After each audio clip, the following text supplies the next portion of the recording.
La mouche se précipite dans la chambre, par la fenêtre entrebâillée. Ses sens ont perçu la présence d'une chose ancienne, vieille, corrompue qui l'attire. En vrombrissant frôlement, excité par la perspective de trouver enfin un refuge, l'insecte vole à travers l'air immobile, écrasé par la canicule de l'été. Le vacarme de ses ailes viole le silence épais qui règne dans le lieu. Les 1000 facettes de ses yeux lui renvoient à son esprit primitif 1000 images d'un long tube jaunâtre aux phéromones attirantes, situé quelques centimètres plus bas. Elle le rase dans un bruit étourdissant. Elle ne repère aucun mouvement. Rassurée, elle se pose et commence l'exploration de sa trouvaille. Le silence reprend ses droits. Sa trompe absorbe quelques particules de saleté qui couvrent l'objet. Satisfaite, elle frotte ses pattes l'une contre l'autre et entreprend de se laver. Brusquement, le sol sous elle se met à trembler. Le tube s'élève dans les airs. Paniqué, l'insecte s'envole. Nouveau viol du silence. Il monte à toute allure vers le plafond et heurte une bande gluante dans laquelle il s'empêtre. Il grésille, se débat, angoissé et furieux. Mais ses mouvements frénétiques ne réussissent qu'à l'engluer encore plus. Finalement, résigné, il s'immobilise pour attendre la mort. La vieille femme baisse le bras, qui reprend sa position sur l'accoudoir du fauteuil rouge. Une fois qu'elle a chassé l'intrus, la chambre, son sanctuaire, est de nouveau plongée dans son instant immuable. La chambre est petite. Les murs sont couverts d'un tapis rose, dont on devine à peine les fleurs naïves qui le recouvrent. Une garde-robe se trouve à gauche de la fenêtre entr'ouverte. Elle a vomi des vêtements par sa porte défoncée, qui forme un tas informe sur le sol. Juste en face du meuble, se trouve un petit lit aux couvertures défaites. Une poupée nue, aux yeux arrachés, y repose, abandonnée par son propriétaire. Juste à côté de la tête de la poupée aveugle, une photo représente une petite fille sur une balançoire, la poupée encore intacte sur ses genoux. La fillette sourit, elle a l'air heureuse. Et au centre de la pièce se trouve le fauteuil tourné vers la fenêtre où repose le corps décharné de la vieille femme. Le corps de la femme n'est que ride, plissement sec de la peau, comme si l'écoulement du temps a produit de terribles séismes qui l'ont marqué à jamais. Les os affleurent juste sous la surface plissée de la peau, la graisse et le muscle ayant depuis longtemps disparu dans l'abîme du temps. Ses jambes ne peuvent même plus supporter le poids de son corps. Son visage n'est que creux, creux des yeux à la prunelle délavée, creux des lèvres quasi blanches, le nez semblant même disparaître au sein de ses creux. À travers sa chevelure grise peu épaisse, on devine la peau de son crâne. Elle passe ses journées assise dans le fauteuil, le regard fixé sur la fenêtre, sans pourtant faire attention à ce qui peut se passer dehors. Le monde extérieur ne l'intéresse plus. Il est empli de mouvements qui ne la concernent plus. Ils font partie d'un autre univers, l'univers de l'existence. Tout ce qu'elle désire, c'est de rester là, à attendre que le temps finisse son œuvre de dégradation. Elle ne pense pas, elle ne rêve pas, son esprit est lisse et vierge, empli du silence de la pièce. Le temps passe ainsi, sans qu'aucun insecte ne vienne plus perturber le lieu de ses agressions sonores. Même la brise qui se lève dehors n'ose pas pénétrer dans la pièce pour en rafraîchir l'atmosphère. La vieille femme se confond avec la chambre, son environnement familier qu'elle refuse de quitter. Puis, un événement se produit dans la chambre. La porte s'ouvre lentement, laissant le passage à un homme âgé d'une trentaine d'années. Il est grand, des cheveux bruns, une expression de tristesse est peinte sur le visage. Il hésite sur le seuil, observant l'or songeur le dos du fauteuil. Dans sa main, il tient une seringue. Finalement, il se décide. Il pénètre dans la pièce, contourne le fauteuil et se place devant la femme. « Bonjour Mélanie, c'est l'heure de ton injection. » La voix de l'homme résonne trop fort dans la pièce, même s'il s'est exprimé sur un ton normal qui dissimule mal une certaine émotion dans la voix. Il attend, mais comme d'habitude, Mélanie ne réagit pas à sa présence. Le regard de la vieille femme reste imperturbable. Comme à chaque fois, il se demande s'il a conscience de sa présence. Depuis 2 semaines, il vient rarement dans la chambre. Il ne supporte plus de voir l'état dans lequel se trouve Mélanie. Sa femme refuse même de s'aventurer ici. Elle agit comme si Mélanie était déjà morte, mais l'homme ne peut l'abandonner totalement à son sort, même si parfois il se dit que la mort serait préférable. Il préfère s'occuper d'elle jusqu'au bout. Mélanie, dit-il, aujourd'hui c'est ton anniversaire.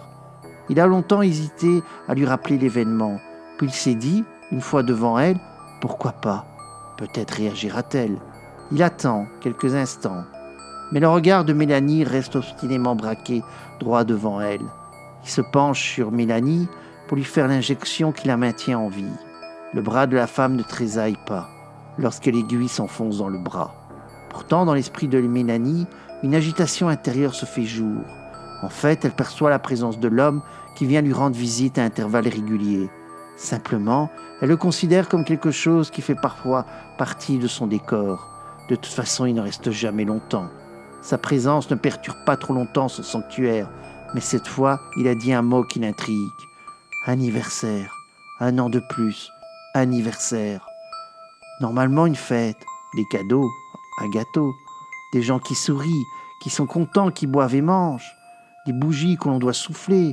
L'image de 10 bougies jaillit dans son esprit, 10 petites bougies qui brûlent au-dessus d'un gâteau au chocolat, le souvenir d'un anniversaire lointain. 10 ans, oui, 10 ans, c'était quand j'avais 10 ans. Le gâteau s'éloigne de son regard. Elle voit une femme qui la regarde en souriant et qui pose le gâteau sur une table. Derrière la femme, un homme, mais elle ne parvient pas à le distinguer, il est flou.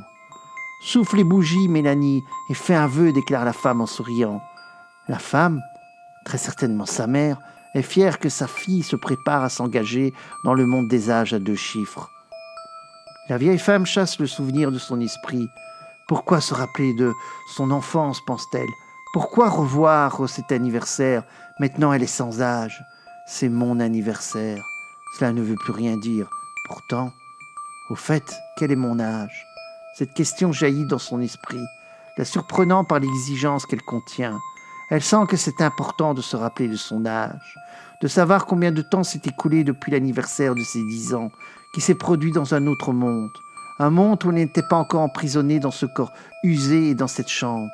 Elle se concentre pour tenter de se souvenir de son âge, mais de nouveau c'est l'image du gâteau de ses 10 ans qui reviennent à son esprit. Elle se concentre, fouille dans sa mémoire, mais ne trouve rien. Comme si toutes les années qui la séparaient de la fillette de 10 ans avaient disparu dans le néant. L'image floue de l'homme qui se tient derrière sa mère s'impose de nouveau à elle, certainement son père, mais elle ne parvient pas à voir son visage. L'homme n'est qu'une silhouette légèrement scintillante. « Je veux le voir », se dit-elle. Elle fait appel à toute sa volonté. Réunit les quelques forces qui restent en elle, l'effort est intense, difficile à supporter pour son corps usé qui réclame le calme absolu. Mais cette fois, elle veut surmonter sa faiblesse.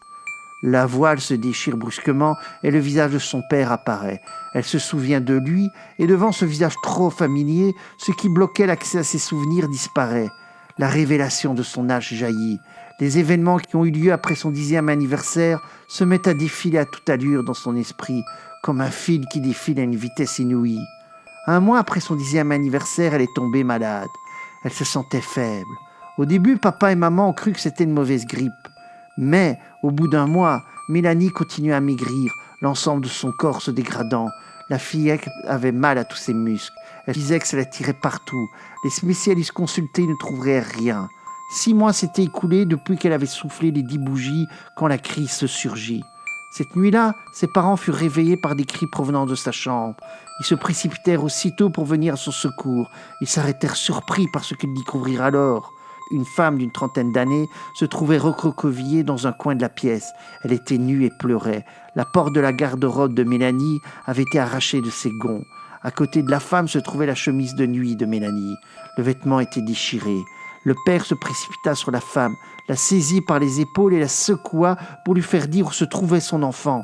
La femme le regarda en pleurant. « Ne me punis pas, papa, ce n'est pas ma faute, cela tire partout en moi. » La femme parlait avec la voix de Mélanie.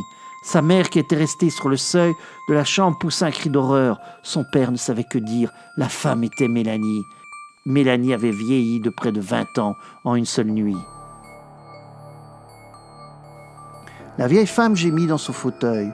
L'homme, son père, redresse la tête alors qu'il allait appuyer sur le piston pour injecter la substance dans son corps. Il attend, espérant une autre réaction, mais plus rien ne se produit. Déçu, il achève sa tâche et quitte la pièce tout en repensant à ce qu'avaient dit les docteurs après la première nuit de crise. Votre fille est atteinte d'un syndrome très rare. Son horloge biologique est complètement déréglée. Elle peut vieillir à toute allure par saut de plusieurs dizaines d'années à la fois. C'est incurable, la médecine ne peut plus rien pour elle. Nul ne sait quand la prochaine crise peut se produire. Peut-être bientôt, peut-être jamais. L'esprit de la vieille femme est complètement tétanisé. Sans cesse, une pensée pulse dans son esprit. Je viens d'avoir 11 ans, 11 ans, 11 ans. Une mouche pénètre dans la chambre, suivie quelques minutes plus tard par une nuée d'autres insectes.